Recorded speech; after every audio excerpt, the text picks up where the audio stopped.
bana poto bana mikili bana Dallas bana Congolwood bambote na bino ba bonjour ebele biska bozali ozali site na bino Congolwood TV congolwoodtv.com bino mo bozoyeba toza toujours na kati ya masolo na biso politique aux émissions na bino politique to benga ngo politico poliplis mais to beta masolo mingi etali mboka na biso Congo RDC aux journalistes na bino Nazir KBG concept boyebi mais nazanga monte le na plateau ouais lolo na préféré to travailler na concert na ngai veut dire aza moko na kati ya Congolwood TV journaliste munene boyebi a se présenter et puis tozana invité na biso sur place auto poser ma mbetali mboka na biso Congo pe na mbetali bayi politique quoi bayi mboka ne makambo za kotambwa na kati sa mboka na biso RDC Congo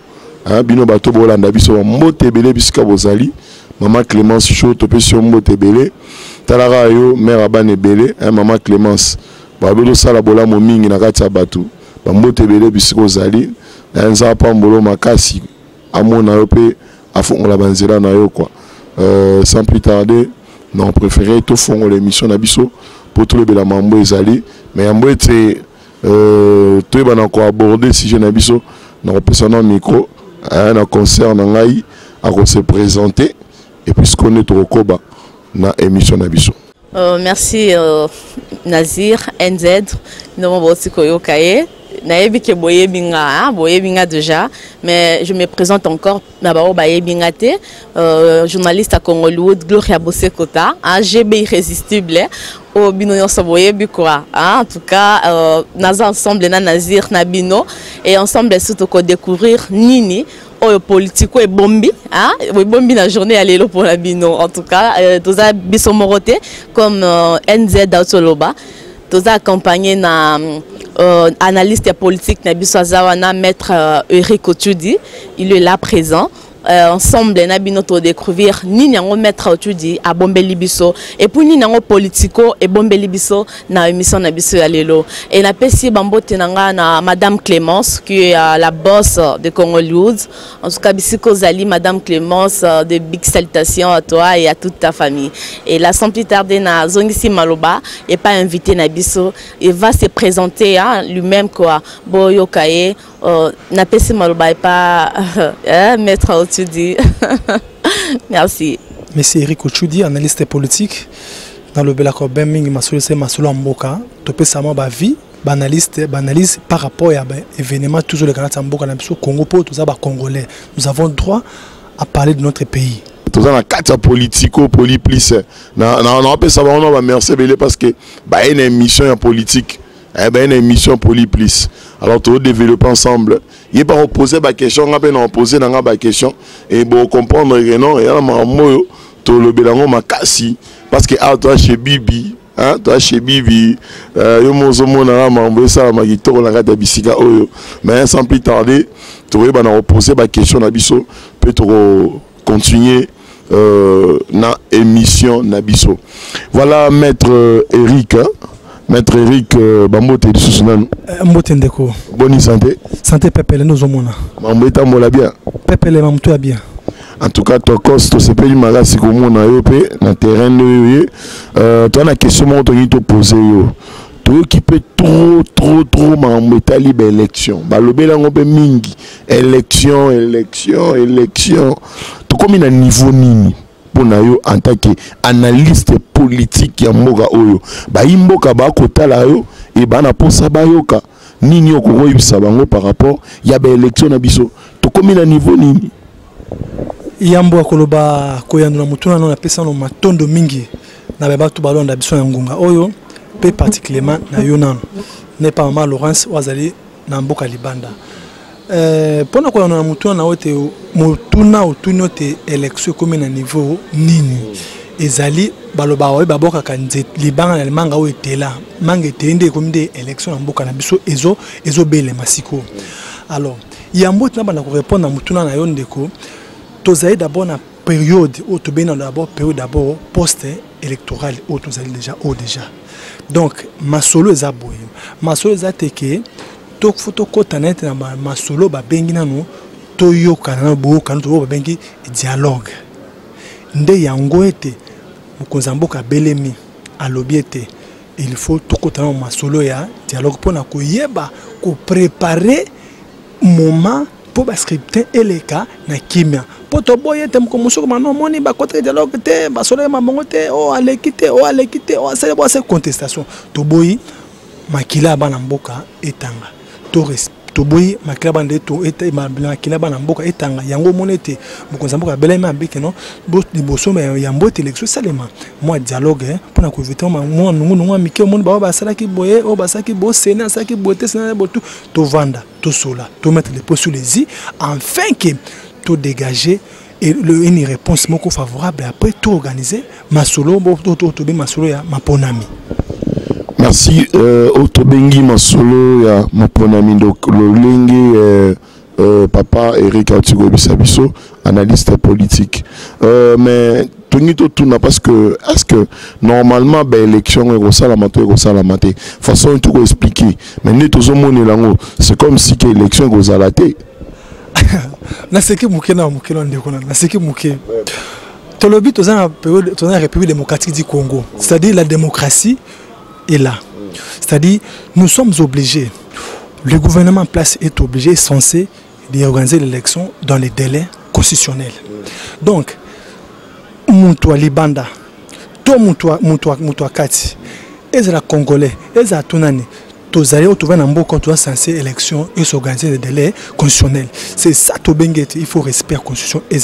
En tout cas, Bayimboka, Bolo Bolanda bien Libanda, Totika, Koloba ou bien ko kanisa makambo ko sale maté na ko sale maté tout ya ko to benga ba prétention évitons de prétention non moni e ko sale maso mbote ko sambote mona mboka bozala kimia to za biso banto kimia été après c'est mama solo ndé l'élection organisée dans les délais ekozala pour répondre à mutono que l'élection ekozala ezate le la bonne so que ezate to comme la république bananière to comme la république sans loi nous sommes dans un pays nous sommes dans une république où on trouve des chefs de gouvernement on trouve toutes les autorités comme l'élection ezate pour namboka ezate pour ezali ekozala bana poto ba bible élection ekozala hein bana diaspora bana poto bana Dallas bana Afrique du Sud bana monde entier besoin comprendre que non ba bible élection comme ça là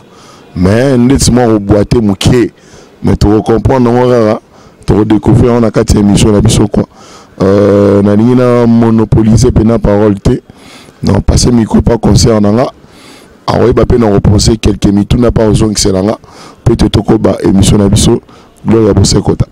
Merci à confrère Nanga pour la parole.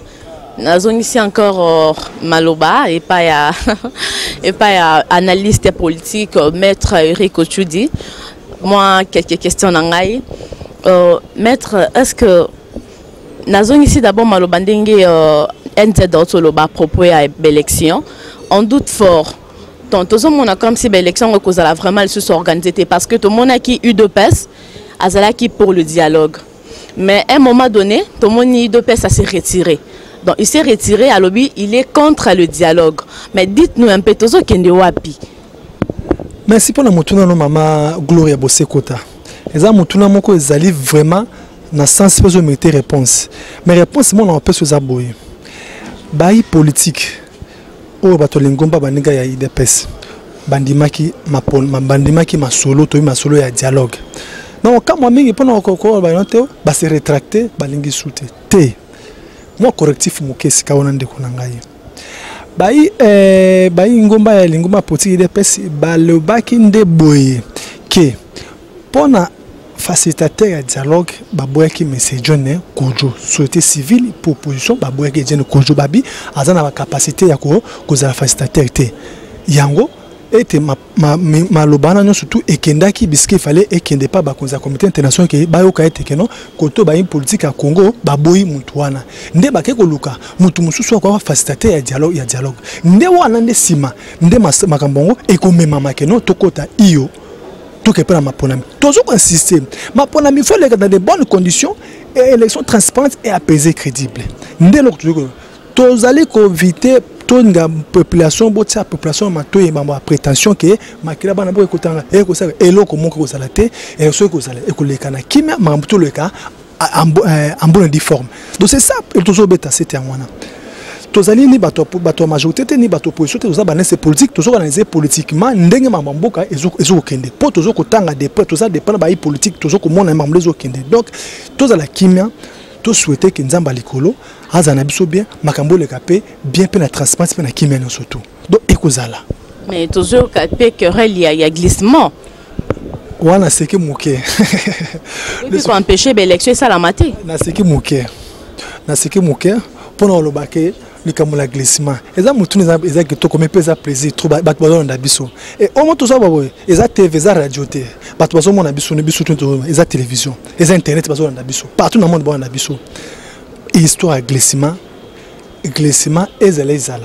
Mais nous avons toujours dans les délais constitutionnels. Si seulement si le président de la République pendant dans les délais constitutionnels élection qui a été, mais président Sénat, président il y a Sénat. Asa on a pas encore signé intérimité pendant les 90 jours ou pendant 120 jours pour organiser l'élection. Donc tout ce que c'est toujours constitutionnel toujours. Donc c'est constitutionnel. Donc il n'y a pas une chose qui peut faire qui peut aller au-delà de ce qui a été prévu par la loi. Non, moi je dis non. Nous disons non. Même si dans les délais, mais dis-moi, bon, président Sénat s'y met dans les 90 jours ou dans les 120 jours qui viennent. On est censé toujours organiser dans les 120 jours. Maintenant, tu as il y a d'autres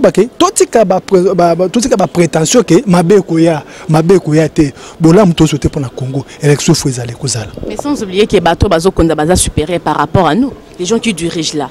Donc, ça la fait en sorte que Batia Moutouna Bango sans pour autant organiser l'élection présidentielle. Et que c'est les Mabongote. Ouana Zongo toujours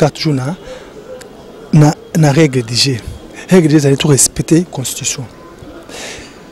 Dans l'article où stipulé que les mandats chefs d'État renouvelables une fois. Une fois on renouvelle et l'équipe.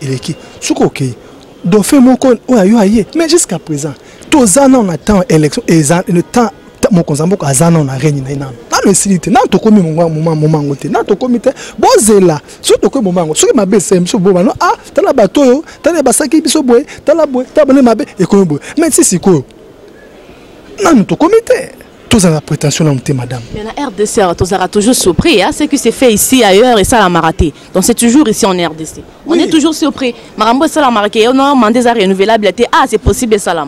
Oui. Parce qu'on ne respecte pas la loi. Oui, merci. Moi, je disais qu'on respecte la loi, mais ni nous décide de la loi.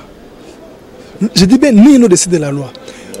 La loi dit que c'est la loi. D'où Alex la loi dit que c'est la loi. Donc, on n'est pas mais beko yamboka muto kozala. Kaka ngai nayo naye de tout ça la Constitution. La Constitution, c'est une œuvre humaine créée par l'homme, créée par les constitutionnalistes, créée par les éminents juristes. Donc, c'est toujours les humains. Chaque chose est créée par l'homme. L'homme est au centre de toutes les choses. Donc, l'eau que jamais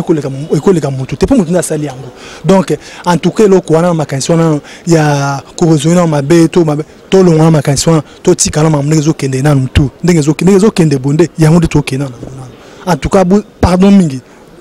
Ma cambuto, ma non, yété, bosso le baté que non, ma besoya, Dieu cause à la boue. Moi, je dis là vraiment, et vos apaisements, tout l'ingité désordre.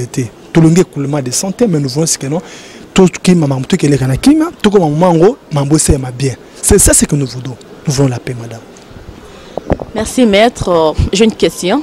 Que dites-vous à propos des opposants qui sont contre le dialogue, qui se sont décidés que Bango, en tout cas, Marma Dialogue, ça ne les concerne pas. Ce n'est pas leur problème. Oui. Merci. Donc, analyste politique, que dites-vous? Merci. En étant analyste politique, madame, nous analysons toujours la politique de notre pays. La politique guette tout le monde. Qu'elle soit de l'opposition, qu'elle soit de la majorité, qu'elle soit de la société civile, la politique guette tout le monde. Nous avons droit à émettre les avis. Par rapport à votre préoccupation, madame, elle est la bienvenue. Les opposants qui sont rétractés, qui n'ont pas écouté à dialogue. Oui, ils ont leurs avis. Hein? Nous sommes en démocratie. Babi, quand on dit la prolifération des partis politiques, c'est aussi la prolifération des idéaux politiques aussi. Donc, quand on dit prolifération politique, ça dit que politique est belé. On peut plusieurs partis. Il y a un mécanisme à PZP et belé au Lengi. Bon, Balingi Bakoya. Oh, Bakota. Bakoti. Oh, Bakoboya. Bakota. C'est dans l'air prérogatif, c'est dans l'air droit. C'est dans l'air droit de s'exprimer. Ils sont libres. Oui, la personne est libre. On ne vous a pas donné un bâton magique. Non, on va faire un bateau de fouet. Non, il faut accepter. Non, c'est démocratique.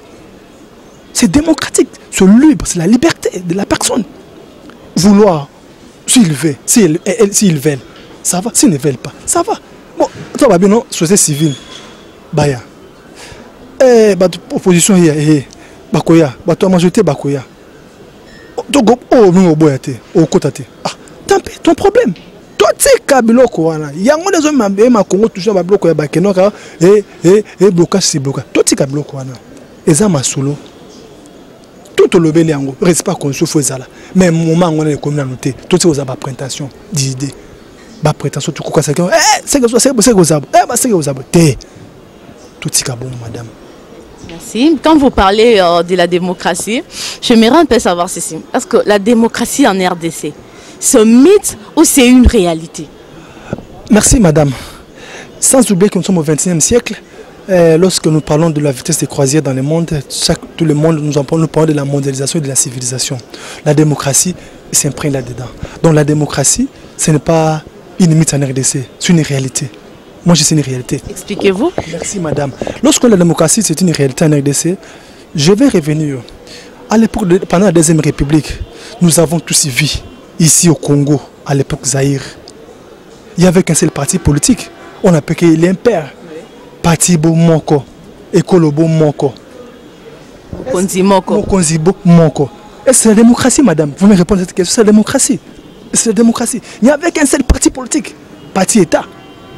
Donc, un système dictatorial, je peux dire. Effectivement, à outrance, que j'ajoute même les mots. Donc, c'est-à-dire, dans cette période que nous sommes, la démocratie, nous ne sommes pas un pays, nous sommes la démocratie est en train d'accroître petit à petit et progressivement, et le pays va avancer.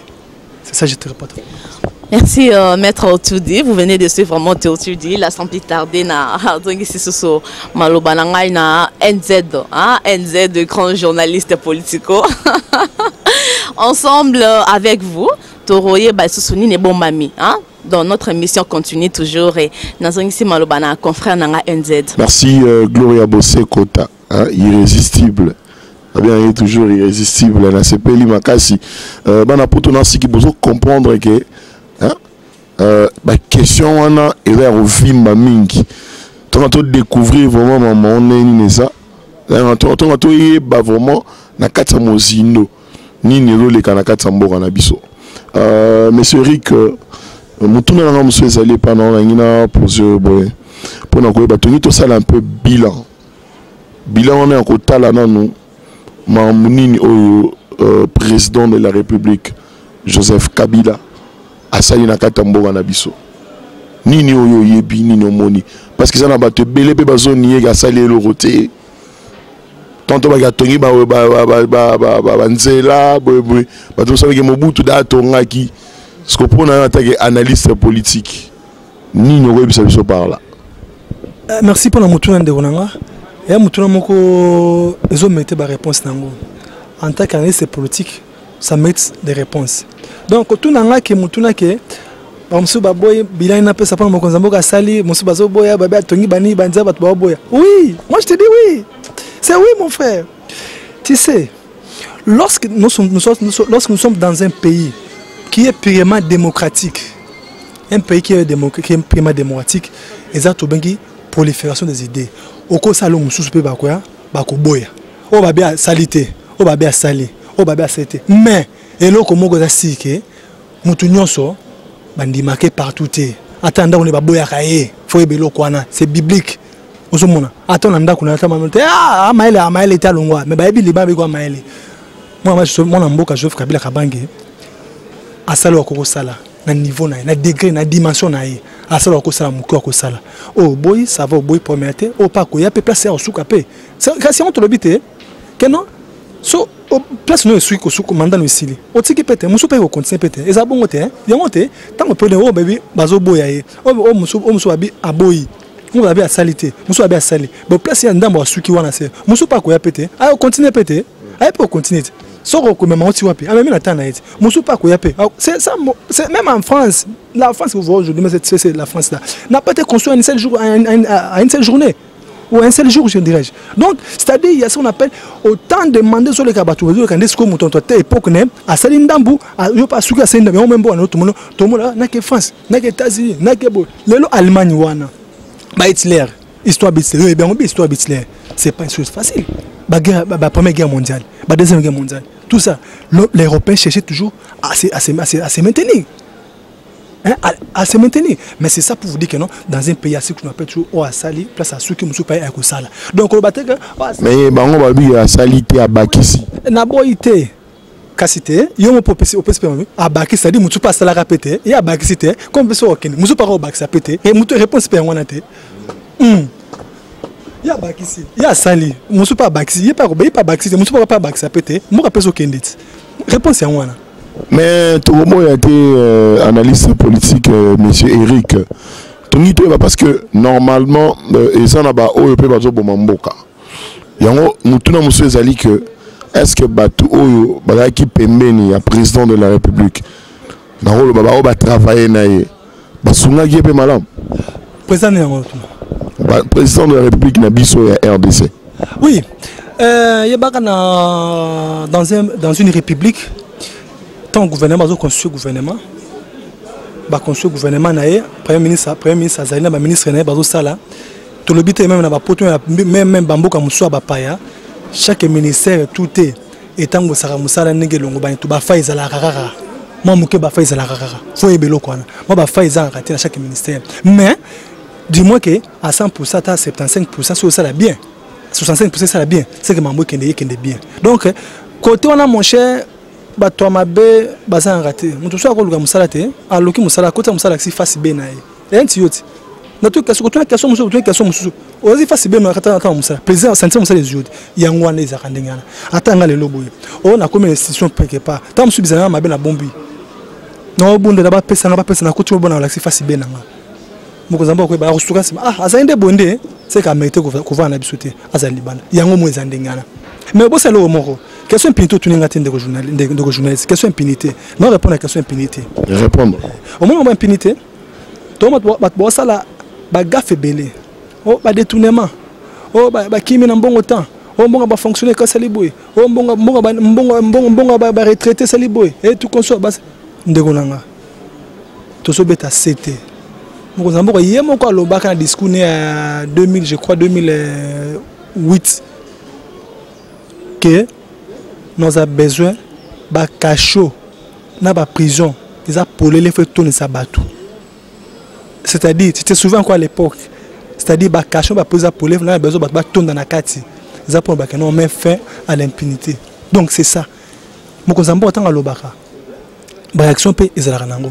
Mais nous avons raté, nous avons raté, bilobé, critiquer na bango, ils ont ngana. Nous avons bien que Nazali, ni de l'opposition, ni de la majorité présidentielle, Nazali analyse ses politiques, analyse le fait tel qu'il se représente dans mon pays. Donc c'est ça mon avis.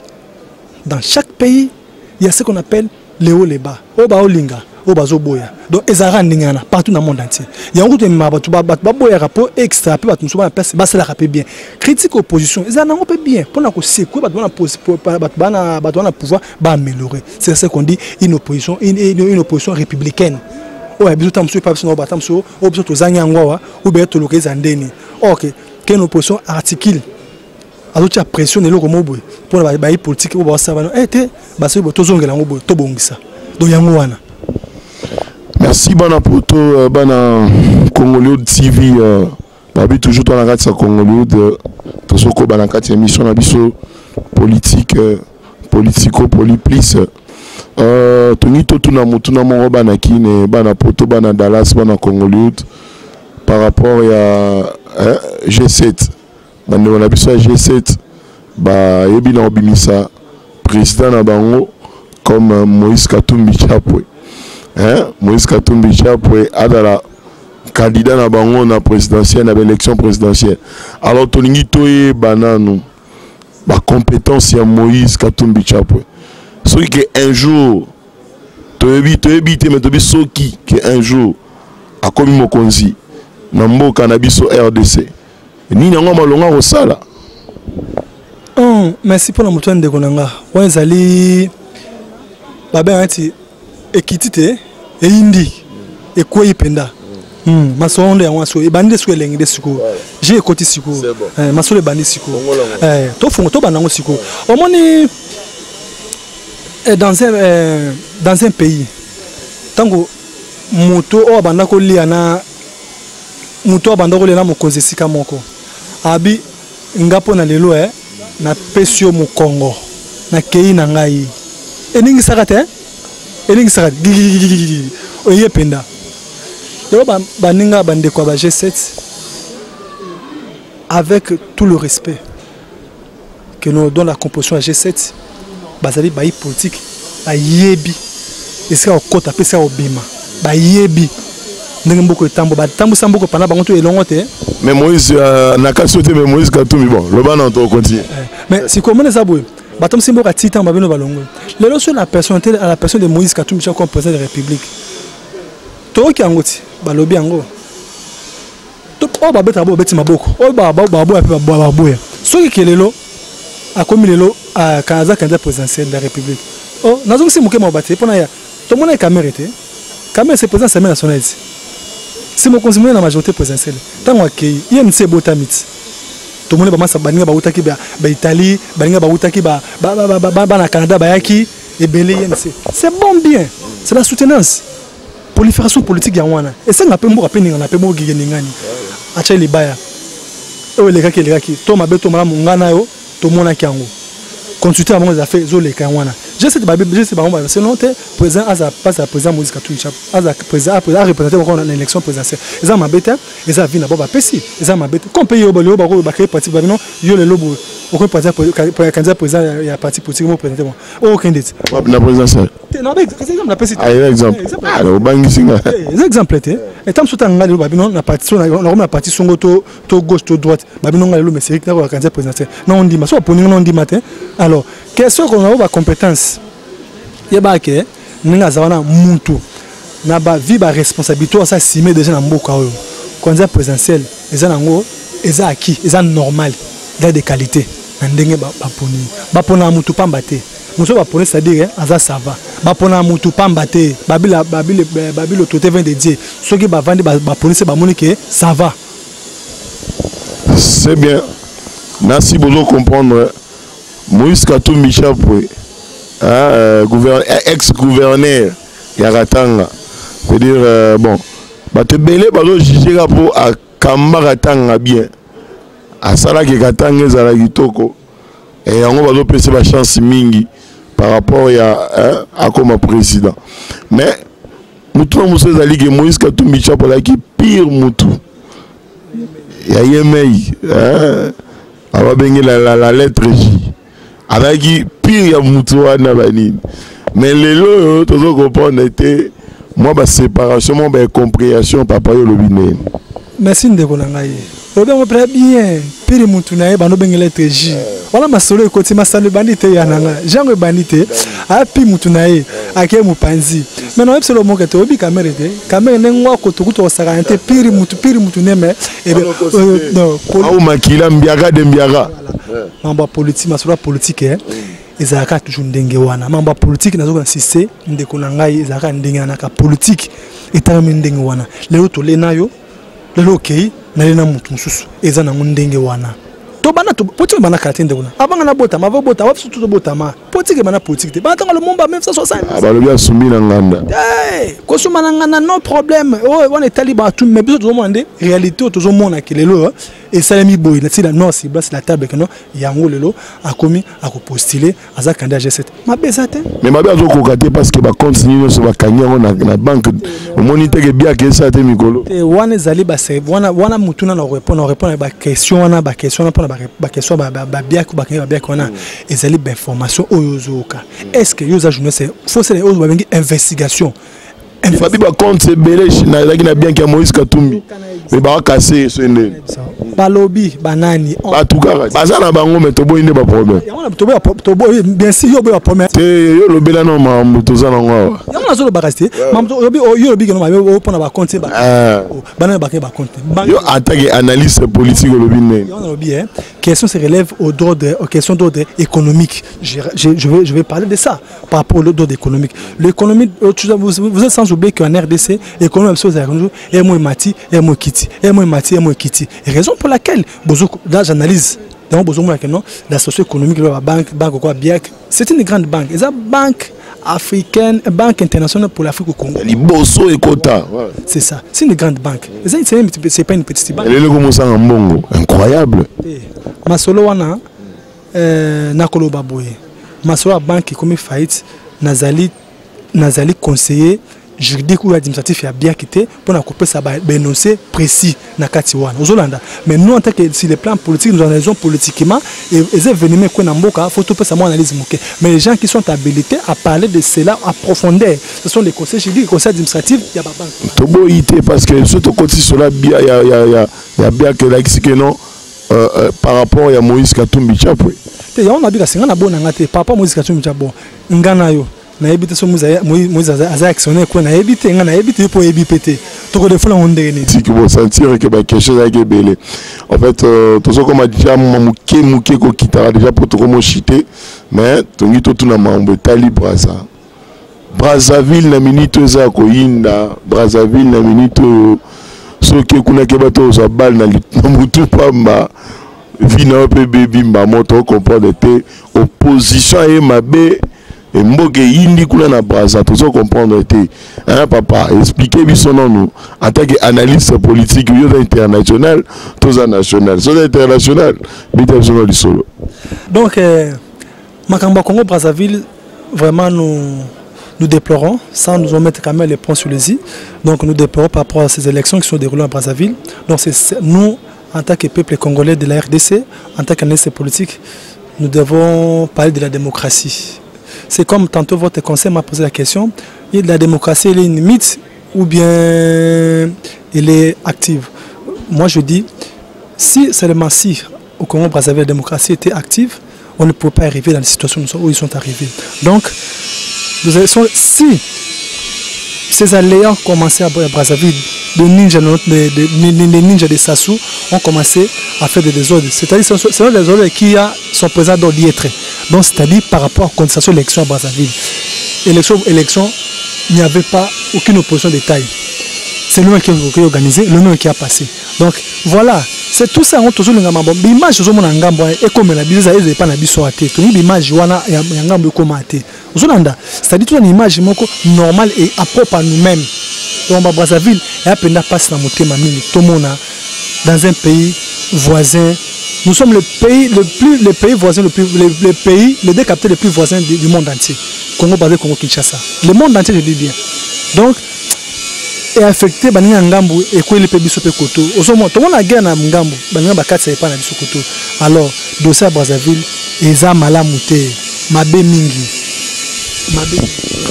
Merci bon apoto mabe mingi veut dire eza koinda bon en fait ngana wa bomba te parce que toi sous natembele te na passer maman ne croit pas gloire bosse kota et ouais bana tout la pays mutuna na za na mi balé. Et puis maman tu vas conclure l'émission Nabiso parce que invité Nabiso hein tout le monde moi paie mais là l'icolo mais nous à répondre à quoi c'est bon merci Onzed. J'ai une petite question et bien était mon kokara on a proposé mettre au-dessus du poto Kabwana à propos de la contestation à l'élection parce que tout le monde dit l'élection s'est passée à Brazzaville et c'est le président Sassou Nguesso qui est élu mais ils ont ninja système ninja où s'est provoqué dans Brazzaville ils se sont révoltés donc ils se sont dit que jamais il y a relécaté il y a les opposants qui montent au créneau. Est-ce que quelqu'un peut expliquer ce système aux na Brazzaville comme étant analyste politique? Oui, merci madame pour cette bonne question. Je crois que la situation de Brazzaville nous préoccupe tous parce que c'est un pays voisin de l'Afrique centrale. Donc nous avons intérêt d'analyser cela, de nous donner les avis.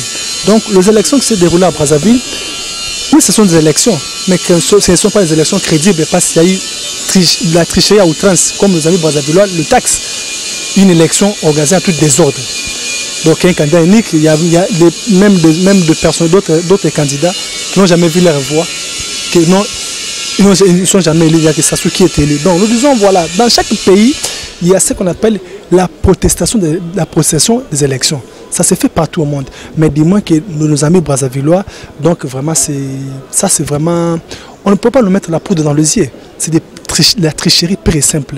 Donc, ça ne peut pas se passer de la manière. Si nos amis de l'opposition de Brazzaville ont sont montés au créneau, ils ont carrément raison de monter au créneau parce qu'on ne monte jamais au créneau sans aucune chose du mal qui a été fait. Donc, ça dit ça ne va pas à Brazzaville, raison pour laquelle les opposants, nos amis de Brazzaville, nos amis des ninjas qui soutiennent les Souba, ils ont fait ce qu'ils doivent faire. Vous savez, la nuit d'avant-hier, il y a eu des balles, notamment. Nous avons suivi, nous qui habitons Binza. On n'a pas dormi, on n'a pas bien dormi. Donc, voilà, dans un pays, il faut qu'il y ait ce qu'on appelle l'alternance. Je suis en disant ceci, l'alternance politique. C'est ton tour, ça a pris fin. Tu cèdes la place. Oui, vous cédez la place à une autre personne qui vient. Donc, l'alternance politique doit régner. Ok, merci maître Autudi. Bolandi mission Nabiso. Je crois que tu as déjà na suka émission Nabiso ngonga. Ngonga ici est Betty, photo kabwana. Tu as remis la suka. Tu merci na maître Autudi, qui invité du jour Nabiso. Et on a profité de l'occasion, on a fait Sambote na baonyo so balingara GB, bon so balingara émission na ngaki une réalité. GB vous aime tous, je vous aime beaucoup et je souhaite encore mes meilleurs vœux à ma famille, à toute la famille Bosekota, à ma tante Gaëlle Bosekota, ainsi que à son époux, monsieur JP Etafé. Depuis les États-Unis aux Olandais en tout cas, na lingi bino mingi, ba fan na ngaya sa lingi bino mingi. Nyonso oyo bana poso salanga ba remarque ko solana Gloria bona poso nanga bo contacter na Facebook nanga tu écris juste Gloria Bosekota, je suis là en personne ba remarque na bino en tout cas ça me fera du bien. Ça la moi bien quoi. Ça la bien et là sans plus tarder na pesu sumbote na madame nanga Clémence boyebi na kombo ya Clémence Show, la boss de Congolwood, coup de chapeau maman moro boye.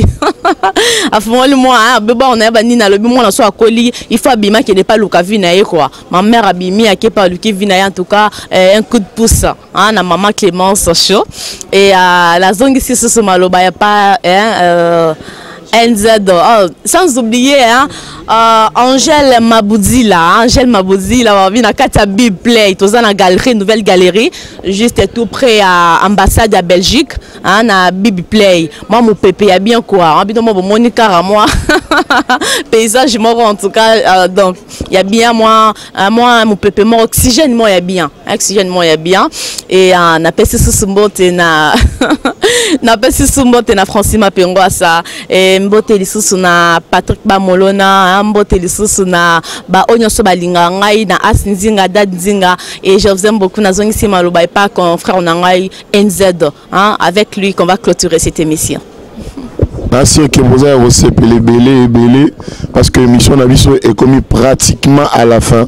Balobi Ange Maboudi là azam moko na katia ya bisika au chez Bibi bo sentir que toi na kata chez Bibi sona pour ça ba ya mo bien kutana na Ange Maboudi là les filles moi qui toro magasi veut dire mwindu mo ngolo quoi tala to pesa ba mbote vele bisika zali to pesa ba mbote la biso su makasi na ye mo show ngona benge show na ngoli Clémence te show maman Clémence show ba place azali ba mbote belé to pesa su mbote na ye mo ba benga pasteur Emmanuel Chibingo c'est mon pasteur quoi ba mbote belé bisika azali na cité Bethel Masalongo na pesi mbote na 10 tonnes ba bi moi mukie me bongo belé maela osakala te et puis na pesa su mbote na nga mingi na ye mo ba benga toujours femme sage vers moi ça maele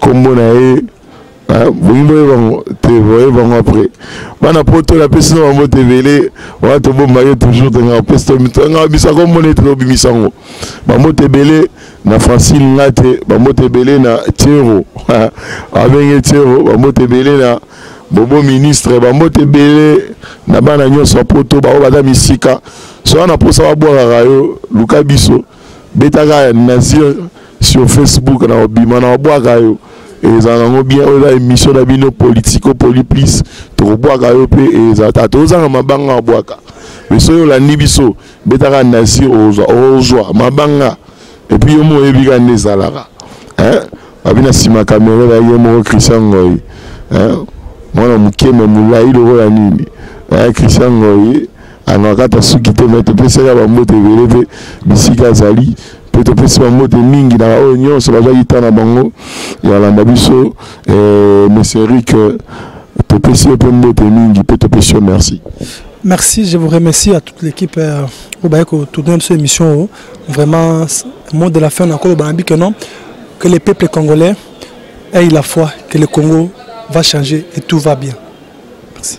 Ah, on a l'élan fort que le peuple congolais ait la foi, le Congo va changer. Sambela pour Namboga na la Bible le recommandant on doit sambela pour Namboga na biso. Et Zabia Makasi. Ciao. Tout le monde l'année prochainement quoi. Tout est mis au ça la moto quoi. Talagaga. Na lelio mabe. Vraiment. Gloria Bosekota balobi ya yango toujours système gaya. Bon, ciao.